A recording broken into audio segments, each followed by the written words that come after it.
In this video, we're looking at the famous blue zones. Maybe you've heard about them. These are specific areas in the world where people live surprisingly long and they are doing something right. And we want to figure out what that is they're doing right. So there's actually a very nice website here, and that's the Blue Zones at bluezones.com. This is by the people who actually invented them or came up with the concept, and they wrote a great book and got very good reviews and had a New York Times bestseller about it.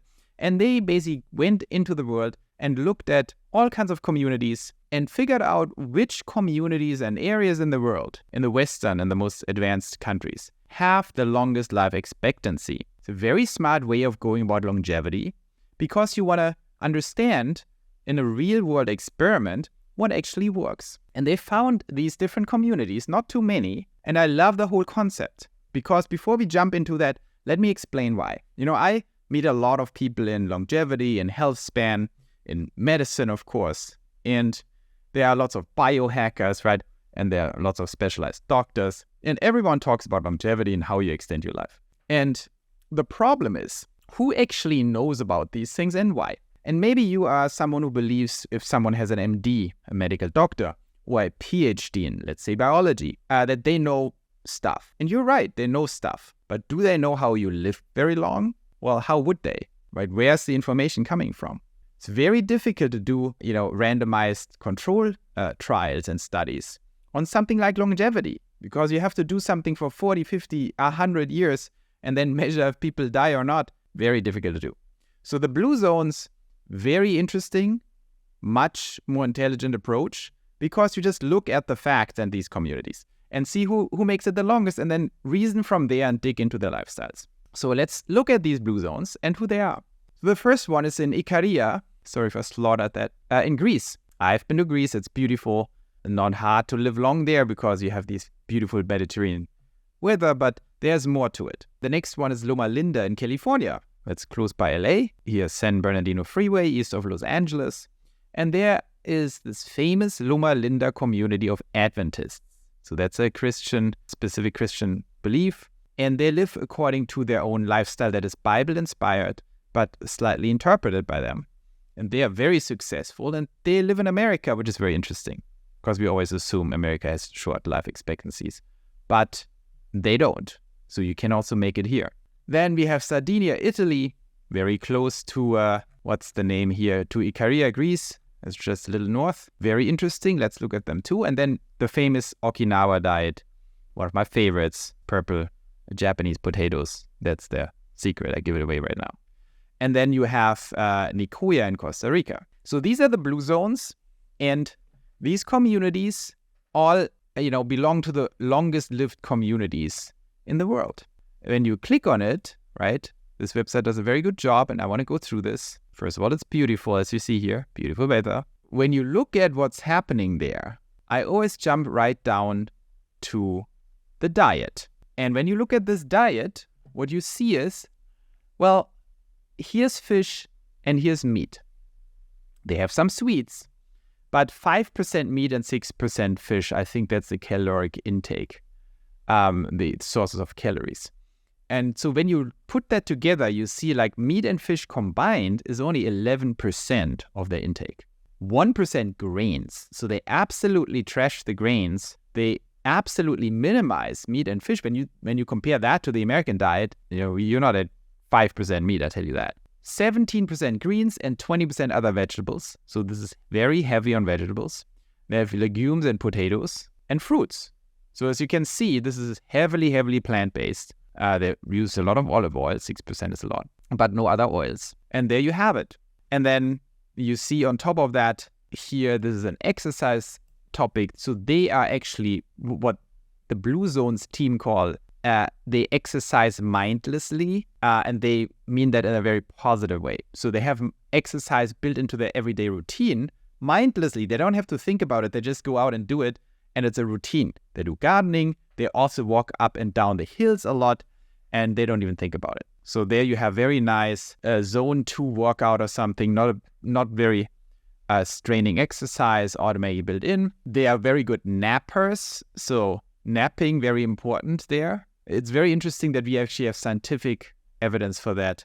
If you nap regularly, and nap, what we mean by that is you take a short nap during the day, and that can lower your chance of dying of heart disease by 35%. And there is a lot of studies on that. So that tells you something. I'm a big fan also of napping. There's some fasting built in, right? So because they're also Christian, so they fast a lot, almost half the year, with a 30% reduction in calories. Of course, social connection, we see that theme here repeated all over again. So lots of family and friends, connectivity, it's totally built in. There you have it. So let's go to the next one and compare this. So we take away very, very plant-based, very community-driven. Let's go to Loma Linda, to the Adventists here in California. And let's jump right down here. First of all, you see that these guys have tremendous track records in living long, right? They live as much as a decade longer than the rest of us. So they have 10 years longer life expectancy than the average American, and they're living right next to LA. So there you have it. They're clearly doing something right, and there are no excuses because you can clearly do it here. So let's see, what are they doing about their nutrition? Now, these guys are even more radical, right? They have 33% vegetables. You remember with the Greek, they had this here was vegetables and greens. I think here they just combined it with the greens. They have a lot of dairy, which I find I'm a little suspicious on the dairy side, but I mean, it seems to be a fact here. Oh, I forgot to mention with the Greek, they don't use too much cow dairy. They use goat dairy, right? So they have nearly no cow dairy intake. Here, these guys, more cow dairy. Maybe my skepticism on dairy is not justified. I'm not convinced yet, but these guys, make a counterpoint here. But what you see here is 4% meat and poultry. And that means they are even lower, right? They are on only 5% total on fish and meat. So they're nearly totally vegetarian. Or they're adding eggs, maybe, but super low. And they eat whole grains. So more grains, more dairy than the Greek, but also heavily, heavily plant-based, and even less meat, fish, and eggs than the other guys. And added fats, 2%, so also much lower on oil than the Mediterranean, but the Mediterranean has a lot of olive oil. Now, they drink a lot of water. That's great. If you like the Bible, they have a nice Genesis 1:29 here. And God said, "Behold, I have given you every herb bearing seed, which is upon the face of all the earth, and every tree in which is the fruit of a tree yielding seed. To you it shall be for meat." Well-balanced diet, including nuts, fruits, legumes, low in sugar, salt, and refined grains. And of course, they are also non-smokers and non-alcoholic, which is important. They are very social too. So this is a very strong community. That's important. I think you get that. Then let's go to the next one. Italy. I do this very fast so we get a bigger overview in the end. What do we have here? So in Sardinia, in Italy, also super long-lived people, and they also have a high dairy intake. But as you can see here, I don't know if you can see that, but it says, similar to the Greek, that's nearly exclusively sheep and goat dairy. Very limited cow dairy. So that is a very important distinction because we know that cows are mistreated. There's a lot of estrogen in the milk fat, especially in America, so you have to be cautious. And there are studies that cow dairy is, correlated with prostate cancer occurrence and also breast cancer. So I would be very wary and cautious with conventional dairy and understand when they have 26% dairy intake, we are not talking about cows. This is sheep and goat. 12% vegetables, 47% whole grains. This, what you see here, is the most common source of their grains is barley. So again, we have to be very cautious when people say whole grains and dairy. Don't just load up on, whole wheat and cow dairy. You might do something very wrong there. This is not what this says. This is barley, so non-wheat. Wheat has many problems. And sheep and goat dairy. Then you see also super little added sugar, 5% meat, fish, poultry. So you see that this whole meat situation is a common thread. Very, very low meat intake. Vegetable high and whole grains, non-wheat whole grains. Very interesting. And then there, of course, everyone knows that. Sardinia, Italy, family comes first. They have super strong family values. Always focus that every member of the family is cared for. They live in strong, healthy families.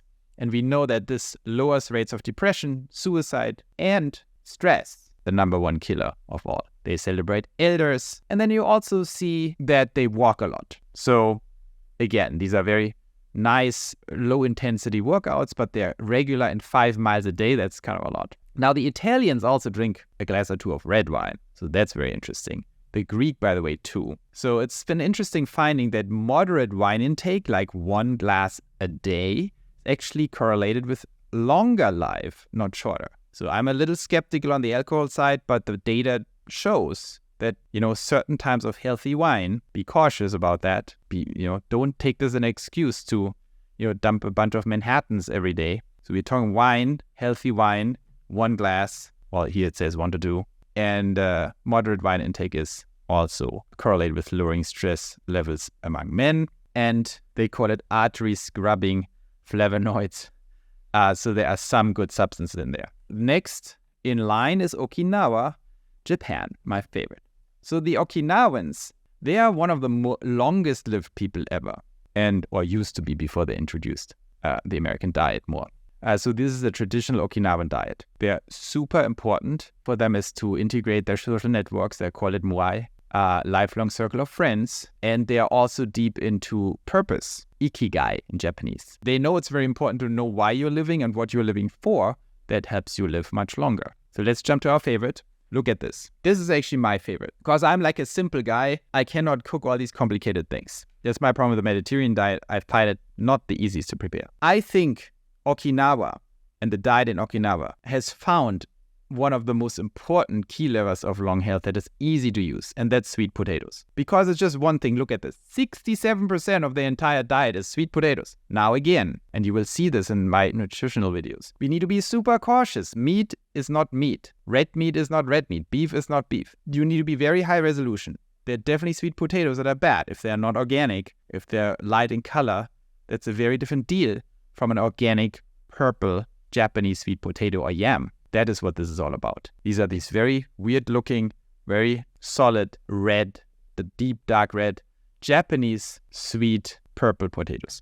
Make sure they're organic. But look at that. And when you start eating them, you will see what happens. They're just full of fiber. They have super dense nutrients. These guys just basically eat 67% of their entire life and diet these things, and they have one of the best outcomes ever. So what you see here is, rice.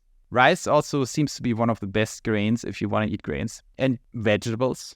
So 67%, here you had 79%, you had 87%. 87% of the entire intake is rice, sweet potatoes, and veggies. And then add the legumes. That's crazy. So basically 94% of everything they eat is legumes, vegetables, rice, and sweet potatoes. Again, if you like meat, interesting is that all these blue zones are actually meat and fish eaters. They are not radicalized vegetarians or vegans. So that tells you something. I personally believe, based on the data I've seen, fish, meat, poultry, eggs are healthy. But the dose is decisive, and we eat massively too much of that stuff. I think it's healthy, and we can learn from the blue zones. Keep it at around 5% of your total intake, animal products, and that will be more healthy probably than eating less of it, and more healthy than eating more of it.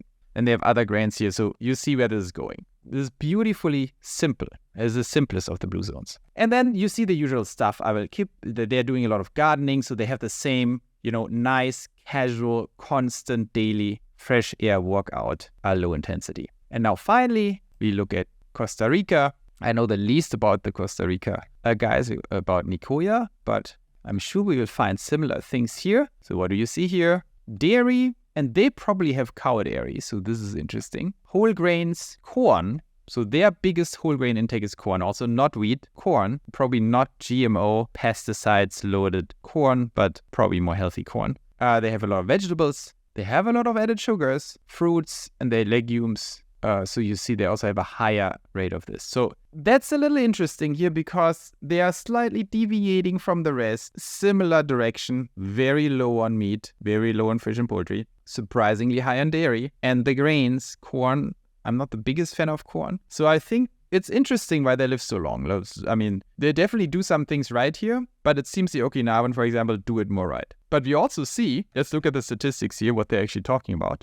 I was never an expert here on Nicoya Peninsula. So first of all, that sounds small. There's probably not too many people. And when you read this, it's like they ask the question how Nicoyan centenarians ate for most of their lives. I'm not a big fan of what I'm seeing here, to be quite frank. That is not a good study if you look at centenarians. So people who turn 100 or older, because that is much harder to derive any information from. You cannot just pick, survivor bias-wise, people who get very old and then analyze what they did in their life. That is a scientific flawed approach, because who knows what's going on with these guys? Maybe they are genetically different. Maybe they're mutated, right? Maybe they're selected for, because you have smokers, you have whiskey drinkers who turn 105. You cannot then derive that you should smoke and drink whiskey. So what you have to do is you have to look at entire populations, and you have to see which of these populations have a much longer average lifespan. So I'm not sure if that's true for the Nicoya Peninsula. We can Google this quickly. Well, interesting. So the average lifespan at Nicoya is 85 years. That's very high, I have to admit, right? That's very high. So they are doing something right. I'm wondering what's going on there. So when we read what else they're doing here, we know that the Latino communities are always very community-centric, so that's for sure. They take in the sunshine. So you saw the person they showed here, the centenarian, she looks pretty tan. And of course, sunshine can be very, very good for you in terms of vitamin D if you don't get burned. Yeah, so that's very interesting to me. So they are very successful, but their diet is a little bit less consensus diet. Very interesting. So you see there's some variety, but the big picture remains the same. So what we see in these blue zones is that the meat intake is definitely low. Animal is low. And you can go from there. And now what these guys did, Dan Brittner is actually one of the inventors of the blue zone concept. They kind of summarize it. So let's wrap up the video by looking at the summary, what is going on, the Power 9, the 9 things they believe make the big difference. These guys are really anti-gym, right? Anti what we all are doing here. I wouldn't agree with them. Of course, they say move naturally, go gardening, walk up and down like the Greek, or do gardening like the Okinawans, or just be outside in the sun like the Costa Ricans. But that's very hard to do if you live in LA or New York, right? So the bottom line is we know that exercise can extend your life dramatically and protect your health. So there's a whole regime, and we can talk about this more, but this is pretty obvious. They have then, besides the nutrition here, these 2 big areas, the right outlook, purpose. I totally agree with that. That's the most obvious thing. If you don't have a purpose, you don't even want to live long, and then you're not going to put in the effort, and your brain is not dragging your body along. And downshift, don't get stressed too much. Of course, the big question is how. But it's good that we at least have these KPIs, these key performance indicators. We can understand, okay, you should be driven and have an inner purpose. It's worth investing in that, in this journey. And you should also not be super stressed all the time, because that's definitely going to kill you. And then here, the social and community aspect and family. And you remember my 3 pillars: lifestyle, nutrition, exercise. Nutrition, exercise. And then you have my middle pillar of satisfaction, which is purpose, community, and family, which is basically that. So belonging, the loved ones first. So you should have loved ones, which is a big problem here in America, that people are isolated and are not even connected. And the right tribe, right? Find the people you actually like to hang out with and who give something, add something to your life, and you can add something to theirs. Then here, the 80% rule, important to mention, I overlooked that. There is this beautiful rule in Okinawa that you should stop eating when you're 80% full, not 100% full, not 120% full. So that 80% rule, just stop eating when you are not really hungry anymore, not later. And then the wine, that's an interesting topic. I think you have to also be very picky with your wine. So there you have it. Move naturally, find a purpose, shift down, the 80% rule, harahachibu, that's Japanese for stop when you're 80% full. Have a planned slant, so try to keep meat and fish and eggs at, roughly 5% of your intake. So 3 to 4 ounces, 5 times a month. That's pretty radical, but let's say not more than 2 times a week. A little bit of wine is fine. Find your belonging. Have loved ones and then put them first. Find the right tribe, one of my favorite topics. And then you should be good to go all the way to 100. See you on the next video. This content is not intended to be a substitute for professional medical advice, diagnosis, or treatment. Always seek the advice of a board-certified physician or other qualified healthcare provider with any questions you may have regarding a medical condition. You should not disregard or delay in obtaining medical advice for any medical condition you have or think you have, and you should seek the assistance of a healthcare professional for any such condition. The views and opinions expressed in this podcast are my personal views and opinions and do not necessarily reflect the official policy or position of any company I'm involved in.